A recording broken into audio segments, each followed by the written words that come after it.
என்னமோ கள்ளக்கடத்துக்கு நிப்பாட்டுற மாதிரி நிப்பாட்டுற. யாருப்பா ஆபீசரு? தம்பி உங்க பேர் என்ன?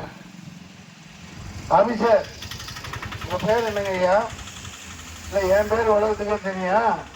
நீ அப்படி கிராஸ் பண்ணி ஒன்று நிப்பாட்டுற. கள்ளக்கடத்தலுக்காக ஓடிட்டு இருக்கேனா? எங்கேயாவது ஓடி போறேன்னா? முதல்ல இந்த மாதிரி அநாகரிகமா நிப்பாட்டாதீங்க. என்னப்பா உன் பேரு? அவரை போட்டோ குடி. யாருப்பா அவர் பேர் நோட் பண்ணு. சரக்குல வந்து வண்டி முன்னாடி நிப்பாட்டுற. உலகமெல்லாம் சுத்திக்கிட்டு ஓட்டு கேட்டு வந்துட்டு இருக்கேன். யாரு அவரு? இந்த தாம்பிகமெல்லாம் இங்க வச்சுக்காதீங்க. தேர்தல் கமிஷன் ரூல்ஸ் படி நடந்துக்குங்க. யாரு என்னன்னு தெரிஞ்சுக்கிட்டு நிப்பாட்டுங்க. கதிரானந்த வண்டி போய் இப்படி நிப்பாட்டி மடக்கியா? நல்லா நோட் பண்ணு. ஒரு பேரை நோட் பண்ணு. வண்டி நம்பரை நோட் பண்ணு. அவன் டூப்ளிகேட் ஆளான்னு பேரு.